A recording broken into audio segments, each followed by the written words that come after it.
Pemirsa, hingga malam ini sidang kode etik berkaitan dengan pembunuhan berencana terhadap Brigadir Yosua masih berlangsung. Sudah ada laporan dari rekan Ardi Suratman. Ardi, bagaimana kemudian jalannya sidang etik pada malam hari ini? Agita, hingga saat ini sidang etik Irjen Pol Verdi Sambo masih berlangsung di TNCC Mabes Polri. Sidang yang telah berlangsung sejak pukul 9.25 tadi pagi yang menghadirkan 15 saksi masih terus berlangsung. Ini artinya sudah 12 jam sidang kode etik Irjen Pol Verdi Sambo masih terus dilakukan di gedung TNCC Mabes Polri. Untuk 15 saksi telah dimintai keterangan dan untuk saat ini tinggal Verdi Sambo yang telah atau saat ini sedang memberikan keterangan di hadapan ketua sidang yakni Kabid Intelkam Komjen Pol Ahmad Doviri. Tadi untuk 15 saksi yang telah memberikan keterangan, 3 diantaranya merupakan tersangka yakni Bribka Riki Rizal, kemudian Baradae dan juga Kuat Ma'ruf. Namun untuk Baradae memberikan keterangan melalui virtual atau melalui aplikasi Zoom. Kemudian selain dari 3 tersangka yang turut dihadirkan dalam sidang kode etik Irjen Pol Verdi Sambo, turut juga dihadirkan 2 pejabat tinggi Mabes Polri yakni mantan Karopaminal Brigjen Pol Hendra Kurniawan, kemudian juga mantan Karoprovos Divpropam Polri Brigjen Pol Beni Ali yang juga turut memberikan keterangan di hadapan ketua pimpinan sidang yakni Komjen Pol Ahmad Doviri. Sebelumnya, Irjen Pol Verdi Sambo telah memberikan surat pengunduran diri kepada Kapolri, namun berdasarkan Peraturan Kapolri nomor 7 tahun 2021 menyatakan bahwa untuk surat pengajuan pengunduran diri ini berbeda dengan sidang kode etik yang saat ini tengah dilakukan, sehingga Verdi Sambo tidak berhak untuk mengajukan pengunduran diri dikarenakan untuk sidang kode etik ini harus tetap dilakukan karena ketidakprofesionalan Verdi Sambo pada saat olah tempat kejadian perkara penyidikan kasus tewasnya almarhum Brigadir J pada tanggal 8 Juli 2022 yang lalu.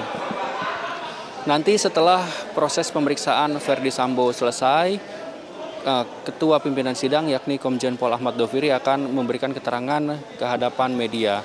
Apakah nantinya dari Verdi Sambo akan diputuskan untuk diberhentikan dengan tidak hormat ataupun ada putusan lain yang tentunya diputuskan dari hasil sidang kode etik di gedung TNCC Mabes Polri. Kemudian selain itu, Agita dan juga pemirsa, bahwa hingga saat ini setidaknya sudah ada 97 polisi yang telah diperiksa oleh tim khusus dan juga inspektorat khusus mengenai kasus tewasnya almarhum Brigadir J pada tanggal 8 Juli 2022 yang lalu. 35 diantaranya nantinya akan disediakan tempat khusus untuk diperiksa lebih lanjut apakah dari 35 personel ini melanggar kode etik, sehingga nantinya seperti yang disampaikan oleh Kapolri sebelumnya di DPR bahwa dari 35 personel ini nantinya akan dipilah lebih lanjut apakah mereka melakukan pelanggaran kode etik ini berdasarkan di bawah tekanan ataupun tidak, sehingga nantinya dari tim khusus dan juga inspektorat khusus akan menentukan langkah lanjutan apakah dari 35 personel yang telah diperiksa ini melanggar kode etik seperti yang telah didugakan kepada Irjen Pol Verdi Sambo.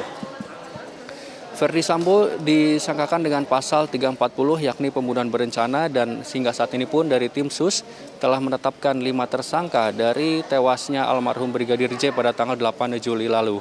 5 tersangka tersebut yakni Irjen Pol Verdi Sambo, kemudian juga Baradae, Bribka Riki Rizal, Kuat Ma'ruf dan juga istri dari Verdi Sambo yakni Putri Chandrawati. Kita nantikan bersama kita mengenai hasil dari sidang kode etik yang kemungkinan dalam waktu dekat akan selesai dari proses sidang kode etik yang dipimpin langsung oleh Komjen Pol Ahmad Doviri. Agita. Ya, mengingat bahwa Verdi Sambo ini adalah yang terakhir memberikan keterangan, berapa lama kemungkinan sidang ini akan berlangsung? Apakah sudah ada informasi kira-kira sampai kapan sidang ini akan usai? Untuk waktu pasti tentunya belum dapat ditentukan, Agita, mengingat jika kita hitung dari proses persidangan awal yakni pada pukul 9.25 pagi tadi hingga saat ini artinya sudah ada 12 jam lebih dengan menghadirkan 15 saksi. Dan tentunya untuk tadi terakhir pada pukul 20 waktu Indonesia Barat yakni sekitar 7 saksi atau di bagian kedua ini masuk untuk memberikan keterangan, dan tadi pada pukul 22 waktu Indonesia Barat ke-15 saksi telah memberikan keterangan. Ini artinya tinggal menunggu keterangan dari Irjen Pol Verdi Sambo di hadapan ketua pimpinan sidang yakni Komjen Pol Ahmad Doviri. Namun jika kita melihat dari proses persidangan ini artinya tidak membutuhkan waktu yang cukup lama untuk nantinya dari pimpinan sidang yakni Komjen Pol Ahmad Doviri untuk menentukan ataupun memutuskan sanksi yang akan diberikan kepada Irjen Pol Verdi Sambo. Agita. Baik, kita tentunya akan sangat menantikan bagaimana hasil sidang etik pada hari ini. Terima kasih Ardi Suratman, laporan langsung dari Gedung TNCC Mabes Polri.